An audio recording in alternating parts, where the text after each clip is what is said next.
Ayun guys, magluluto tayo ng ng ulam.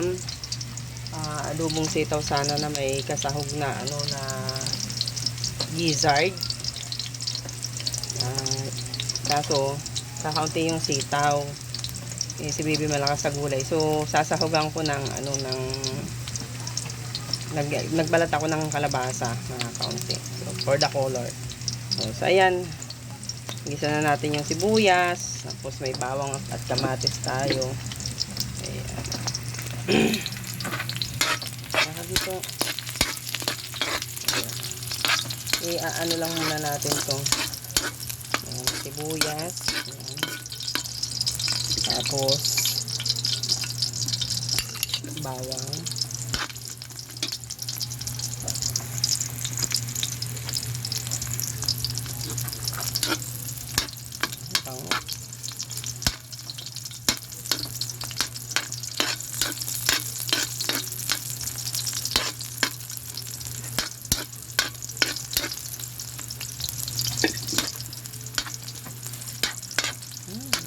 Bango talaga ng bawang. Yung sibuyas hindi ko gano'ng na yung bawang ayan. Tapos ano ko muna tong sila yung kamatis bago yung higad.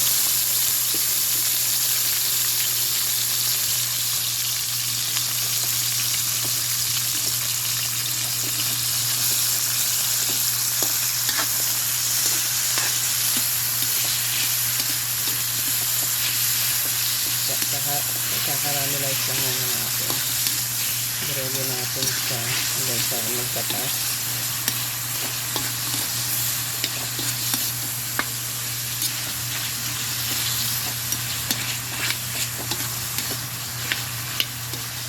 Yung adobo namin, hindi na siguro kami maglalagay ng ng suka. Lately parang hindi namin trip yung lasa ng suka. Ng adobo. Basta pera sa paksi kasi suka naman talaga yun. May suka. Parang hindi na namin trip.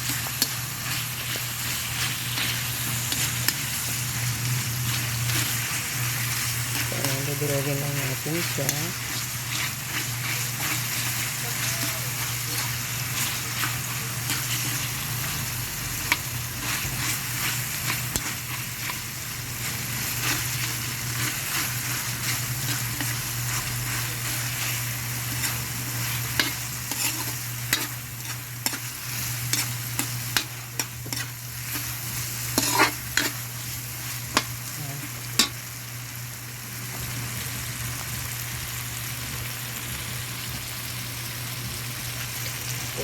Lagyan na natin yung lagyan na natin yung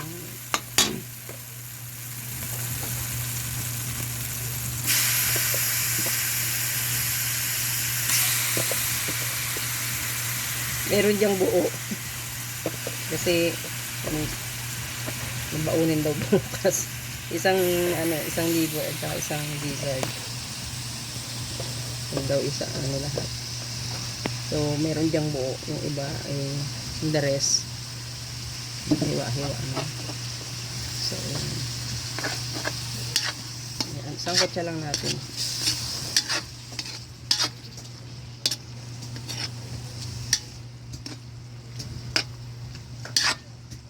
Ika lang. Simplahan natin ng asin. Ako yung tatanong sila bakit daw malasa pag nagluluto ako kasi pag ganyan sa pangsahog pa lang naglalagay na ako ng asin, kaya kahit matabang yung pag nanguya mo yung yung sahog malalasahan ng very malasa. Ayan.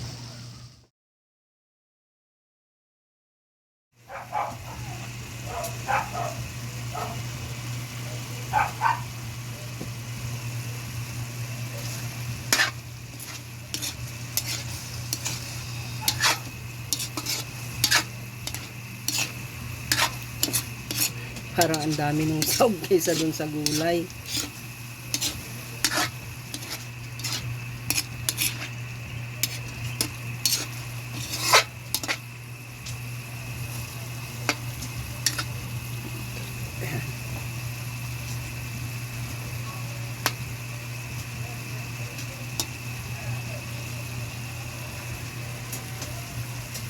Kulain lang natin.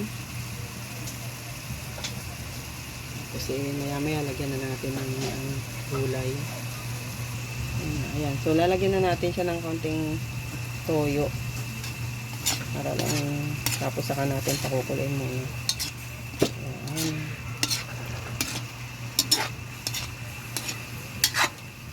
Sabi nun tatay namin, ay ba daw ako mag-adobo kasi may ano daw, may kamatis. Siyempre kanya-kanyang ano lang yan.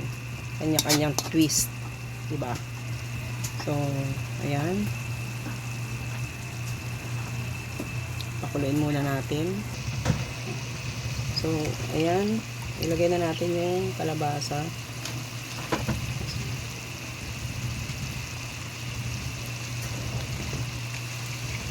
Very makulay.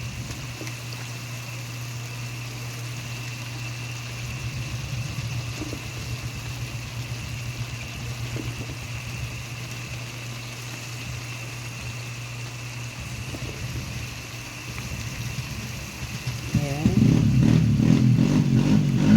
Gastos na kapitbahay. Ayan. Mamaya.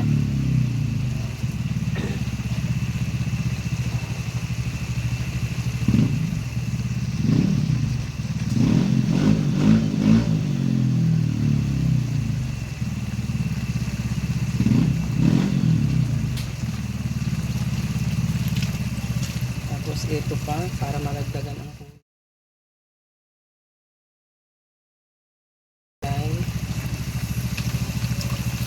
Kasi may mga maagang aalis bukas papasok. So, kaya yan. Nagluto kami sa gabi. Dala na yung pang-almusal ng tatlo.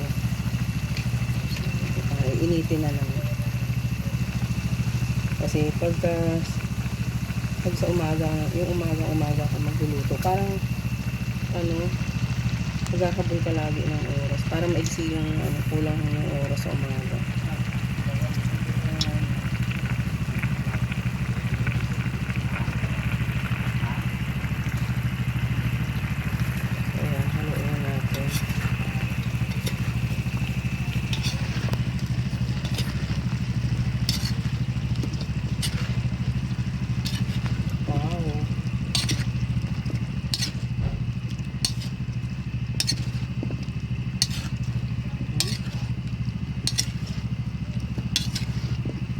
Diba? Kulay.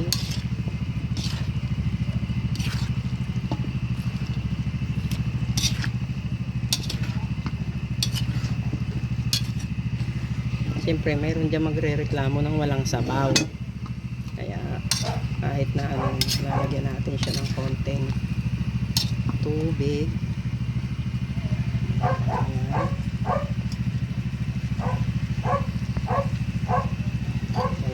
Okay.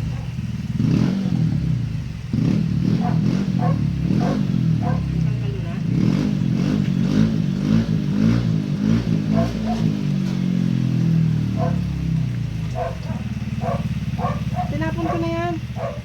Talagyan ko agad ito eh.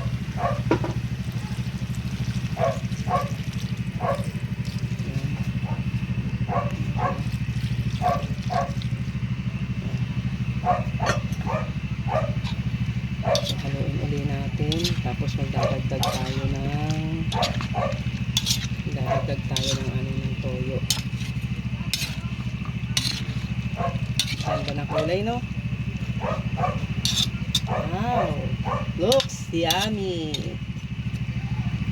Ito lang. Siguro mga isang mga isang sandok pa ng toyo. Parang pakbit na to eh. Meron kami dito guys galing Ilocos na fish sauce.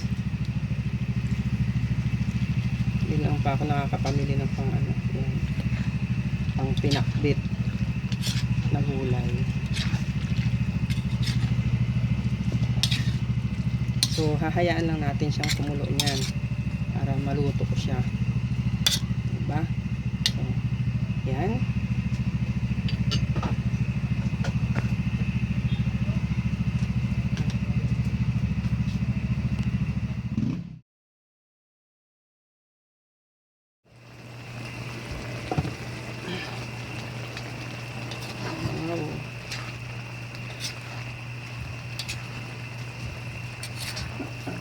Tikman nyo to kasi hindi ako pwedeng tumikim.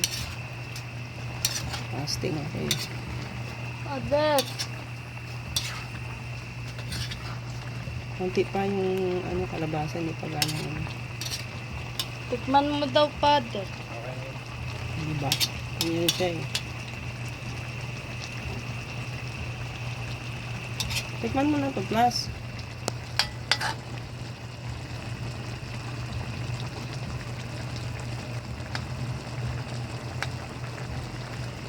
Ano?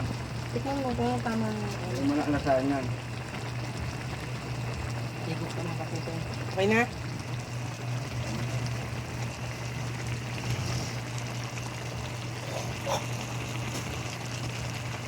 Ito na. Takpan ulit natin. Pakulayin pa natin ang ano.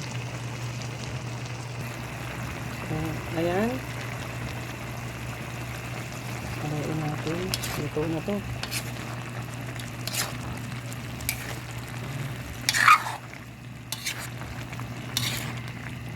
Ayan, luto na yung kalabasa. Ayan. Ayan na yan. Pakain na natin yung ano. Saka natin takpan. Para yung init niya, niluto pa niya.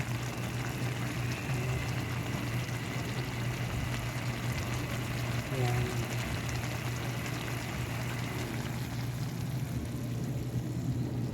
Ayan.